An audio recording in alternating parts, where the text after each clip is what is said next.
Nadaljevali bi z sociologinjo kulture in komparativistko Ksenijo Vidmar Horvat o pogovoru o odgovornosti nosilcev političnih funkcij in potrebi po menjavi elit, v kateri pa verjetno ni dvoma. Ne? Hvala lepa.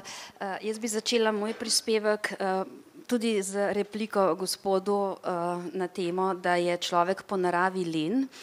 O tem se sicer lahko diskutira, mislim pa, da je večji problem v tem, da je le malo ljudi sposobnih uživati v lenobi in da so problem ljudje, ki ne znajo uživati v lenobi, ki so brezdelni in potem postanejo zlobni. In to je moj uvod k drugi točki, namreč jaz mislim, da se mi vsi tukaj zavedamo, da je vprašanje politične ekonomije prihodne družbe eno od vprašanj, ne pa edino. Ne? In da se moramo vsi varovati ekonomskega determinizma, se pravi, ekonomija nas ne bo naredila za boljšo družbo, imamo pa seveda vedno odgovornost kot civilna družba, kot državljani, državljanke, da se vprašamo, seveda, kakšna bo najboljša možna ekonomska podlaga za to, da dosežemo najbolj pravičen model družbe. Se pravi, tukaj potrebujemo sodelovanje, če se vrnem na marksistično shemo, tako baze kot nadstavbe oziroma zavesti. In to je pač tudi danes moj prispevek, vprašanje ali in kako reagirati na elite. Govorila bom o slovenskih tranzicijskih elitah. To morda niti ni pravi izraz, nekateri že govorijo tudi o klikah, da pravzaprav tradicionalno ali pa teoretsko niti ne uporabljamo ustreznega pojma. Prvo moje vprašanje bo, in ga bom tudi kar takoj odgovorila nanj, ali je treba naše elite zamenjati? Ja, ne, brezpogojno. Ali je treba zamenjati vse elite? Ne nujno. Tretjič, ali jih je treba zamenjati takoj? Ne nujno, vsekakor pa čim prej. Zdaj, kako izbirati, koga zamenjati in koga ne? Kadar se znajdem jaz sama v taki situaciji, ko se zdi brezizhodna in dejansko brezizhodnost se množi iz dneva v dan, se vrnem nazaj k klasikom sociologije. Kot sociologinja bom danes govorila manj aktivistično, bolj v smislu nekih kritičnih pripomb in opozoril. Max Weber je v svojem znamenitem spisu Politika kot poklic oziroma poslanstvo povedal takole: politika je sposobnost avtonomnega, neodvisnega vodenja družbe, ki poteka v moderni dobi prek države s pomočjo instituta državljanstva. Kaj so glavne lastnosti oziroma odlike politika in kaj pridobi človek, ki vstopi v politiko? Prvič, pridobi materialno nagrado. Drugič, pridobi družbeno čast in ugled. In tretjič, pridobi možnost, da sodeluje pri distribuciji moči. Če pogledamo naše elite, katerim od teh treh elementov ustrezajo: materialna nagrada, da; vstop v politiko zaradi distribucije moči, da; vstop zaradi družbene časti, ne. Se pravi, eden od treh ključnih elementov tukaj umanjka. Kako to spremeniti?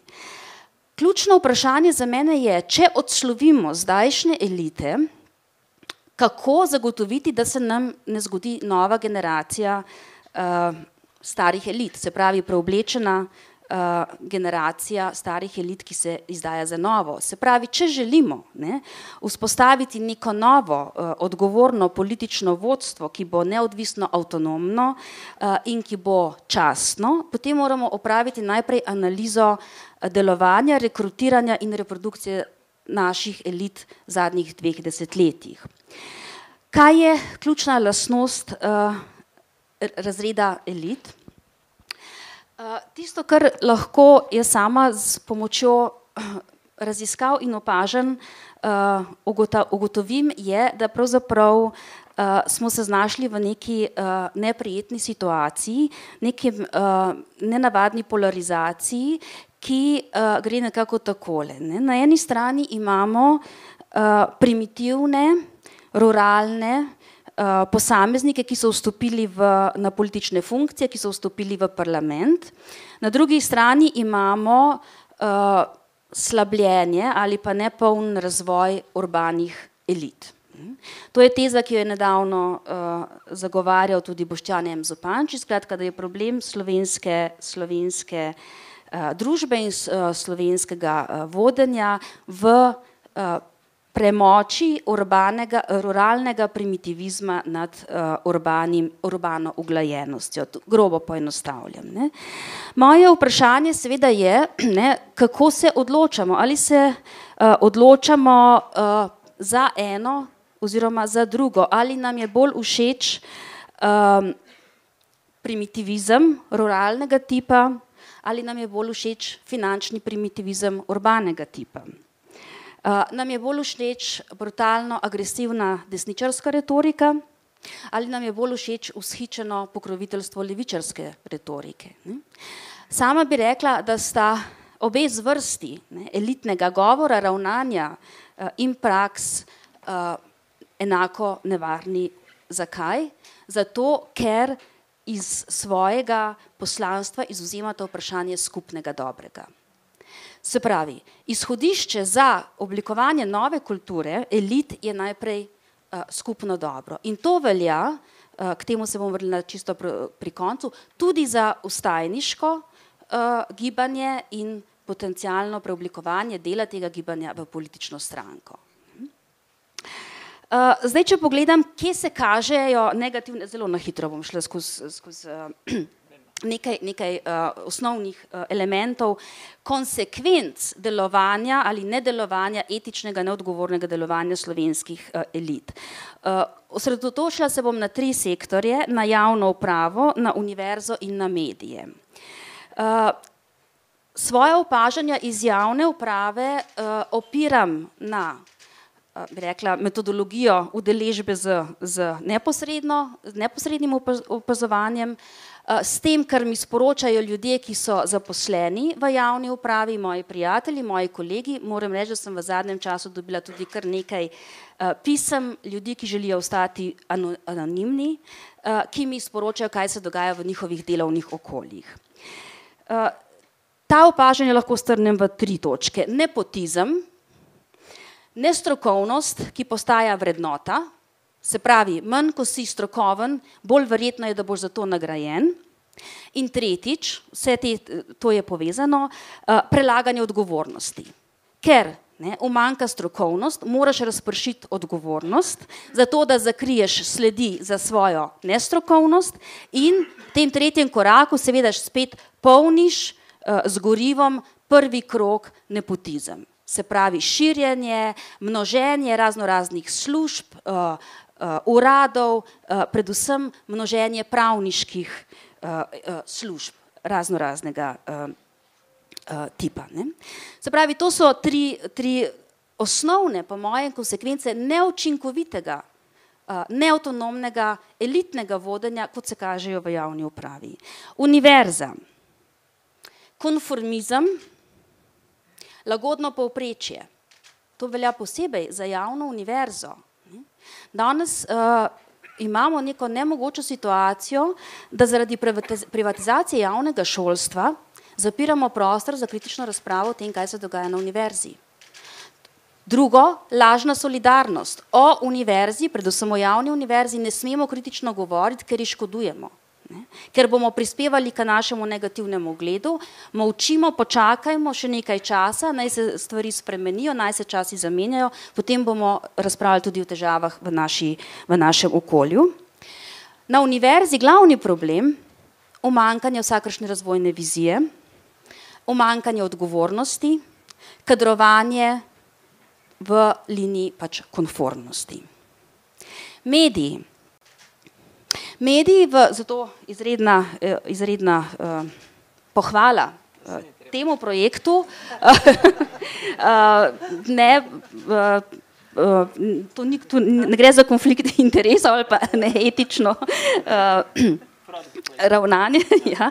Ampak gre dejansko za opažanje, pravzaprav, da mediji v zadnjih 2 desetletjih stavijo na 2 vrednoti. Ena je senzacionalizem in zaradi tega, zaradi te vrednote so oblikovali tudi mnenjsko kulturo. Če pogledamo sezname ljudi, ki so dežurni komentatorji vseh dogodkov, vseh procesov, vseh razvojnih vizij, potem vidimo, da je ta nabor zelo skromen, zelo skop in da v glavnem sodelujejo pri teh razpravah ljudje brez vizij. Se pravi, z morda močnimi egi, z močnimi osebnimi mnenji, brez odgovornosti in veliko govorjenja na palec v medijih. Druga lastnost, moralizem. Moralizem, ki ubija, po moje, čut za etično. Se pravi, moralizem, ki izpostavlja polarizme dobrega in slabega ravnanja, ki so vezani na posameznike, ki so neke vrste deviacije, brez kakršnega koli spraševanja o tem, kam smo prišli kot družba. Z morda neko izjemo zadnjih časov, ko tudi mediji počasi spoznavajo, da pravzaprav se je moralno tkivo te družbe hudo razgradilo in kar je najbolj zabavno je, da potem mediji včasih povedo, da so tudi sami za to krivi, medtem ko še naprej moralizirajo. Skratka,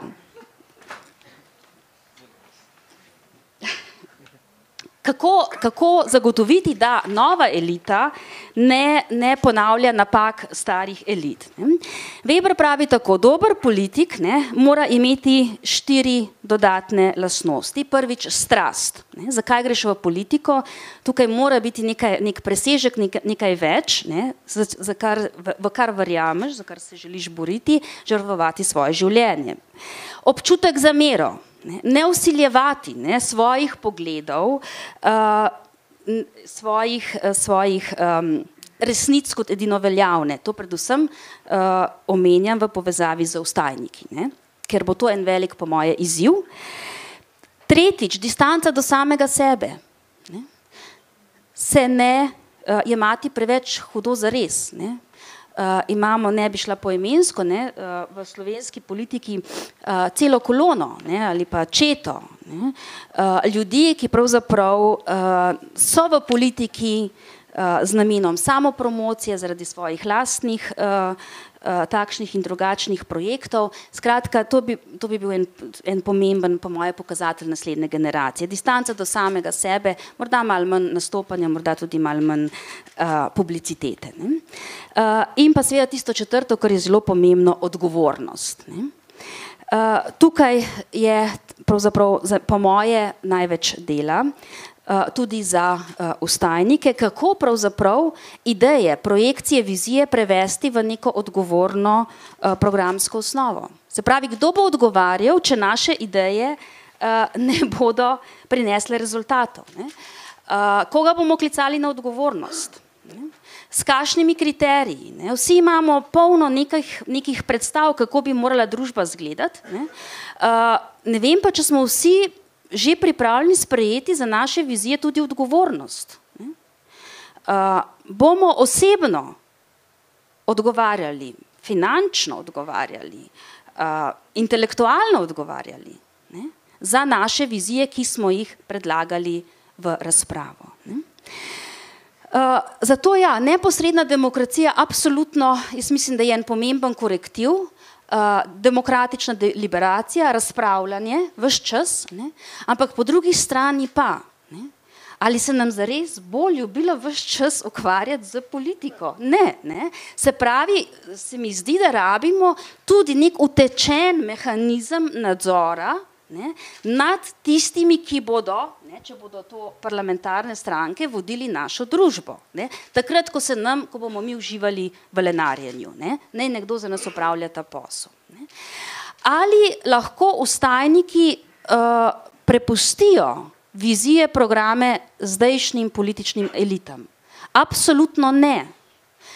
Tisto, kar mene skrbi, kar opažam, je, da zdajšnje politične stranke s pomočjo vstajniških zahtev nagovarjajo svoje volilne baze in jim pravijo približno tako, Sej imajo tam na ulicah nekaj zanimivih idej in bomo prisluhnili, sploh zato in tisti, ki smo na levici, smo bolj odprti in pluralni, ampak hkrati pa vemo, da so nerealni, utopični, radikalni, morda celo malo naivni, torej, skanalizirajmo tisto, kar je dobro v naš program, ampak razmerja moči ostanejo takšne, kot so.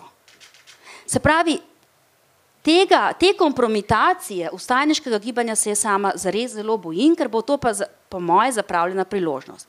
Hkrati pa, in to pa zdaj kritika, samo kritika vstajniškemu gibanju, nikar se ne slepimo, da smo vstajniki imuni na boj za oblast. V trenutku, ko vstopimo v politično polje, vstopamo v boj za oblast. Tisto, kar moramo definirati je, kakšen boj, se pravi, na kakšen način, neposredna demokracija, nadzorni mehanizmi, kakšna oblast. Oblast, po mojem, edino tista, ki definira svojo pozicijo glede na skupno družbeno dobro. Se pravi, tukaj gre po mojem, pri definiranju nove politične odgovornosti elit, predvsem za vprašanje nove družbene pogodbe. Vzeti na znanje, da je to zares boj za oblast in ta boj redefinirati. Hvala lepa.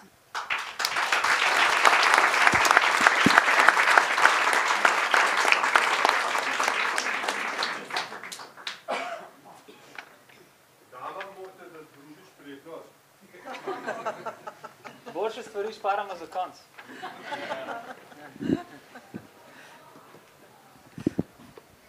No, sej.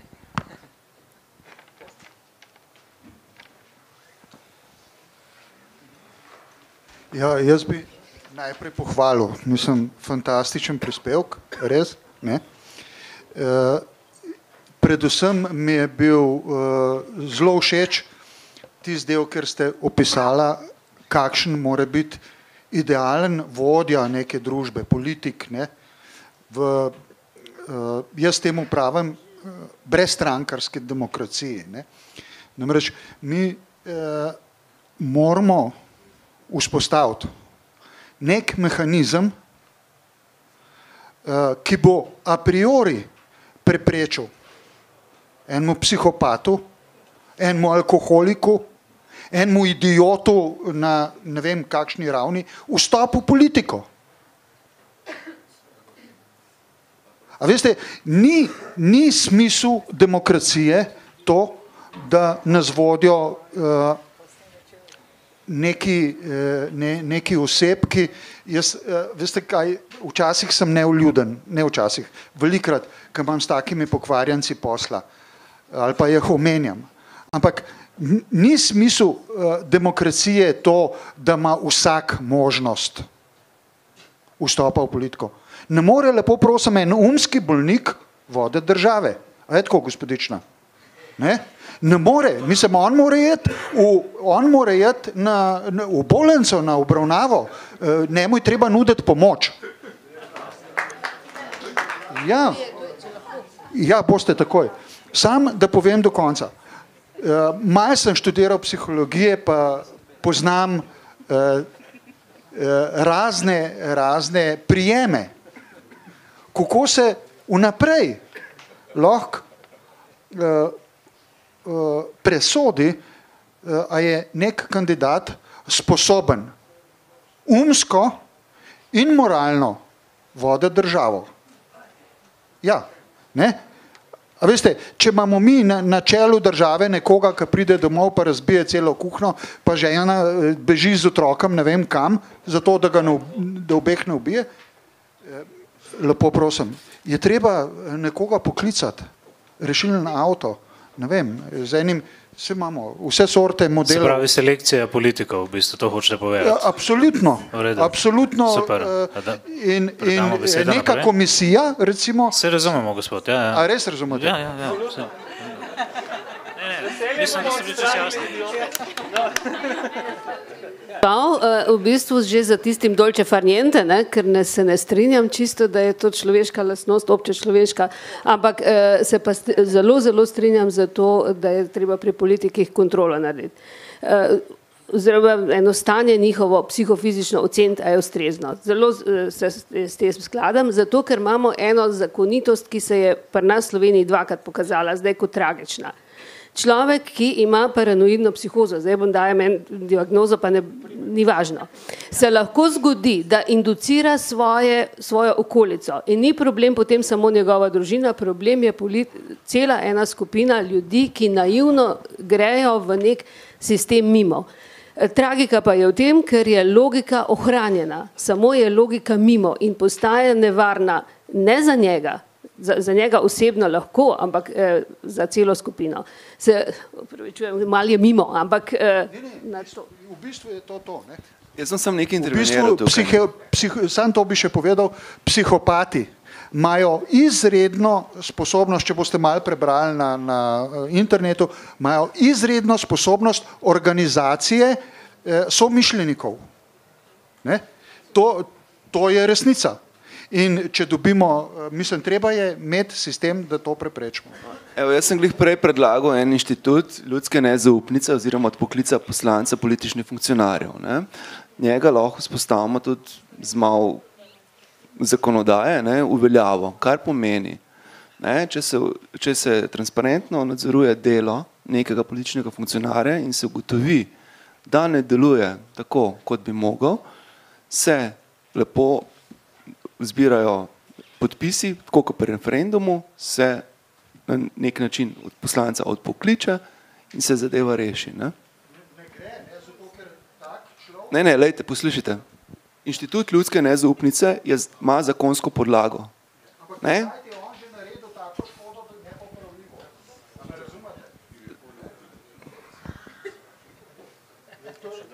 To traja. To je 6 mesecev. En let je predsokol, preden gre to skozi. Ampak jaz bi, če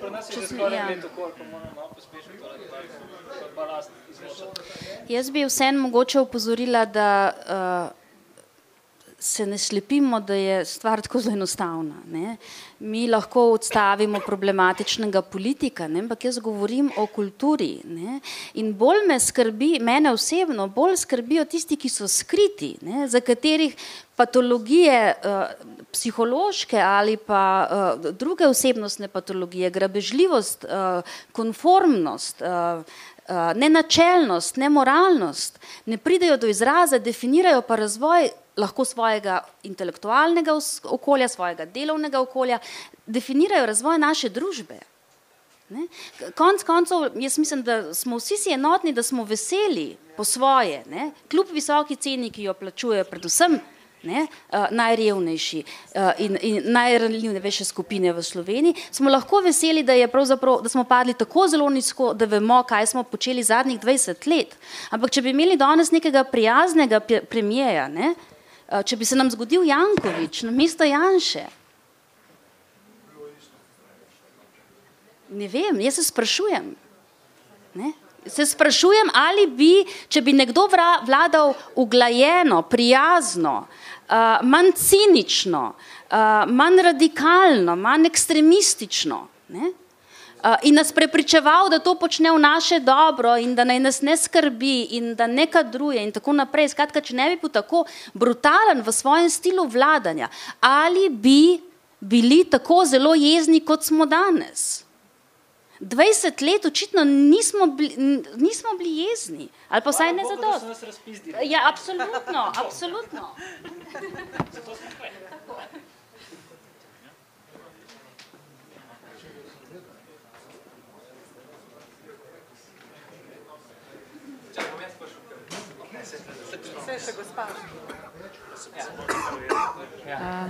Ja, lep pozdrav vsem.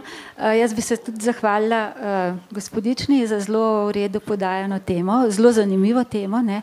In tudi v bistvu zdaj, če vidimo pač od posameznika naprej, ko smo šli, pravzaprav ugotavljamo, da so problemi čedalje bolj kompleksni in povezani. Ne? In v tem delu, ki ste ga vi predstavili, bi jaz mogoče samo odprla en aspekt, drugega sem pa sam na kratko dotaknila, ki ste ga že vi izpostavili. In to je ta aspekt pravzaprav globalnega neoliberalnega kapitalizma, kjer v bistvu politika pravzaprav več ne vodi. Ne? Ona je samo še neka marioneta, to, če gledamo v svetovnem merilu, pač vidimo pri vsakih volitvah. Koliko je prisotno v Sloveniji to, da vodi v bistvu kapital, je mogoče vprašanje, ampak tudi so nekatere teze že in tudi bi rekla razmišljanja, da dejansko se ne ve, kdo pravzaprav vodja. Ne? Tako da to je vsekakor pomembno vprašanje, vkolikor ostanemo pač v kapitalizmu, ne? Vkolikor pač ne gremo v neko drugo obliko družbeno-ekonomskega sistema, o čemer smo govorili. Hočem samo reči, da so stvari dejansko kompleksne in povezane, ne? In da najbrž pri snovanju novih, bi rekla, nekih paradigem, ki pa jaz mislim, kljub svojim letom, recimo in temu, da sem precej časa živela v socializmu bivšem, a ne, ki je bil takrat že plansko tržni, zelo močno tržni že, ne, in tudi recimo so bile uspešne nekatera podjetja, ne. Skratka, mislim, da ta paradigma nekje prihaja, ne, da se jo ne bo dal pravzaprav izogniti, čeprav mi danes težko definiramo, kaj in kako bo pač nastajala in kakšna bo. Ne. So neka semena, neke ideje, ki pa seveda niso še tako, bi rekla, izoblikovane in pa povezane, ker dejansko sežejo na zelo kompleksna. Družba je postala blazno komplicirana in tudi vsi problemi na svetu, ker je svet globalno dejansko povezan danes, ne samo skozi denar, ne, so dejansko zelo kompleksni. Ne. In v tem recimo aspektu drugem, ki ste ga pa vi omenila, ne, se mi zdi pa pomembno izpostaviti tudi vprašanje odgovornosti posameznika. Ne. Ker mi več ali manj seveda imamo zelo radi svobodo in pač čim boljše življenje, ne? Drugega dela pač te svobode pa se bolj izogibamo. Se pravi, odgovornost najbrž, vkolikor govorimo o neposredni demokraciji, o spremembi nekega sistema, bomo morali verjetno tudi začeti načrtno nekako, bi rekla, pri ljudeh vzpodbujati, jih vzgajati v tem smislu, ker če je socializem ali pa komunizem ljudi pasiviziral, ker je vse določal, ne, je pa kapitalizem, predvsem ta zadnjih, rečemo, 50 let prav gotovo, v bistvu nas zmanipuliral na nek način. Nas je naredil že za neke vrste zombijev, ker pač jaz vedno rečem, delamo 12 ur na dan, zato da si kupujemo stvari, ki jih ne potrebujemo, da nam jih pač zavidajo tisti naši sosedje, ki jih mi ne maramo. Ne. Skratka, smo postali neke vrste talec tega sistema. Tako da se mi zdi, da to osveščanje ljudi vzporedno z vsemi temi novimi paradigmami bo tudi potrebno. Hvala lepa.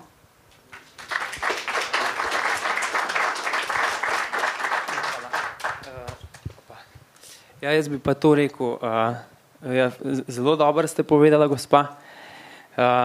Zdaj, tako je, politik mora biti res, mora imeti neko etiko, liko, spoštovati mora ljudi, ki jih pač vodi, in odgovoren mora biti, ne, za to, kar pač govori in tudi to, kar pač mora pokazati neke rezultate. In lih te rezultati bi bili ključni pokazatelj tega nadzora, ne. Se pravi, mi ne bi rabili zdaj nekih glasov, če si ti res nekaj pokazal, da je nek rezultat, se pravi, si lahko naprej, če nisi pokazal rezultata, si gotov. Ja, tako bi mogli biti, se tako je tudi v šoli, če ne narediš naloge, pač moraš narediti enkrat, jo moraš. Drugače ne narediš. Ja, hvala lepa, to je naslednja točka mojega razmišljanja, skratka, kako vrednotiti, kako ocenjevati, ne, rezultati, ne a priori nekomu polagati zaupanje zato, ker lepo reči, ker lepo govori, ker ima dober nastop, ker je šarmanten, ne vem, ker zna stvari povedati tako, kot stojijo. Ne. Ja. Poglejmo rezultate. Ja, sej, pač lih pri teh nekih zelo ko bi rekel, deviantnih osebah bi bilo pa pač to ključno, ne, da pač se res enega se zbere toliko podpisov in se reče adijo. Ne. Po rezultatu bi pa lih to preprečili, da se on spet iz ozadja ne bi pojavljal. A ne. Pač, če nisi naredil rezultata, pač ne moreš biti. Če ga pas, pa lahko tudi iz ozadja lahko. Če je rezultat dober za vse. Ne? Moramo kar zamenjati. Ampak res mislite, da mislim, da smo vsi čisti, da nihče nima svoje patologije, svojega fetiša? Se to me neč ne skrbi. Če je dober rezultat, smo lahko tudi malo mazani. Zakaj je dober rezultat? 8% gospodarska rast, pa brutalna revščina na dnu, ali pa, bi rekel, komunizem z gulagi?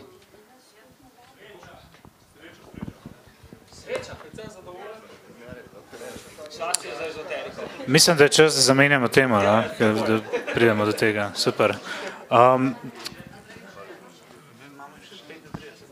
Se bom zelo kratek, gospa Horvat, hvala lepa za predavanje. Jaz se edin z vami ne morem strinjati, da so ruralne elite bolj primitivne kot meščanske. Tako nekako ste rekla, da so meščanske bolj uglajene. Smo pa tako prišli na temo psihopatije, ki pa je pravzaprav, če v literaturi že dosti izdelan koncept, nekdo je zakrivil krizo današnjo in tako naprej. Psihopatija se na vsak način da meriti in inštrumenti obstajajo in za navadne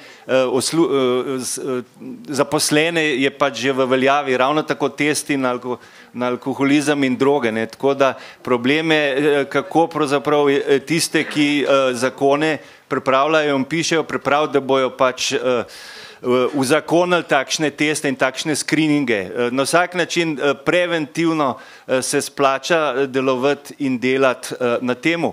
Kar se tiče psihopatije, kot ste vi ravno kar končali, je pa na vsak način, da so to karakteristiki, ki jih imamo po malem vsi in da se moramo varovati pač etiketiranja in diagnosticiranja. Na vsak način je rezultat bioloških in okoljskih motenj in razmere, ki smo jih ustvarjali, vključno s tem, da smo jih volili in tako naprej. Skratka, smo prispevali k tej psihopatiji, ki ni samo lastnost posameznikov, ampak družbe in strank in politik in lahko govorimo o psihopatski slovenski politiki in gospodarstvu in tako naprej. Znanje in pisanje in delovanje pač bo prispevalo svoje. Jaz bi se samo rada opravičila, če sem bila narobe razumljena. Nikakor nisem to postavila kot svojo tezo, da gre za ruralni primitivizem in da je to problem slovenske družbe. To je vulgarni sociologizem in se absolutno s tem ne strinjam. Tako da lepo prosim, da se me popravi, če kdo misli, da je to moja teza. Zdaj pa res menjava teme, ne?